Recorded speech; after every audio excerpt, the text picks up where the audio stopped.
আসসালামু আলাইকুম। আজকে বাজার থেকে আব্বা ইলিশ মাছ আনছে, আর আব্বাদের জিগামু আজ ইলিশ মাছ দিয়ে কি দিয়ে খাইব। আব্বু, আজকে যে ইলিশ মাছ আনছে, ইলিশ মাছ দিয়ে কি দিয়ে খাবা? ইলিশ মাছ দিয়া শালগম দিয়া পাক করা হবে। ও। এইটা খাইতে খুব সেই মজা। ও, হ্যাঁ, আচ্ছা। এখন এই মাছগুলো কুটতে লইব। মাছগুলো ধোয়া হয়ে গেছে, এখন আমরা তরকারি কুটবো।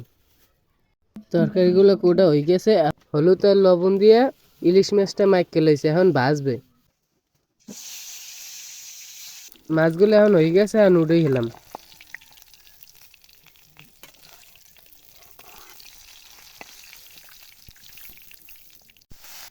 মরিচের গুঁড়ো, স্বাদ মতন লবণ,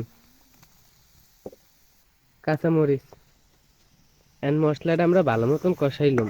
মশলাটা কষানো হয়ে গেছে, এখন তরকারি দিয়ে দিম।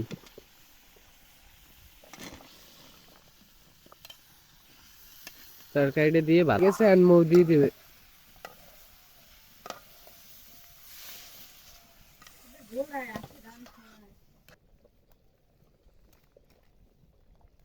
কিন্তু হয়ে গেছে, এখন উড়েই গেলাম। গেরানি পেটে ভরে যাইতেছে মনুরা। এই শালগম দিয়ে এই ইলিশ মাছ দিয়ে রানছে, এখন খাইয়ে দাও কেমন হয়েছে। দাঁড়াও, মজা হইবে। বিসমিল্লাহ।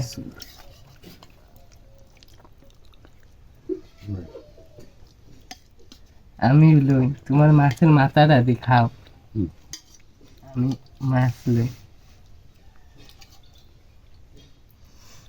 ঘেরানি পেট ভরে যাবে, কি সুন্দর ঘেরান ইলিশ মাছের। আহ, খুব মজা খাই। হ্যাঁ। এই বড় বড় মাছ। বিসমিল্লাহ। তরকারিটা সেই টেস্ট হয়েছে। তাজা তাজা ইলিশ বাজার জানিয়ে শালগম দিয়ে রানলে সেই লাগে।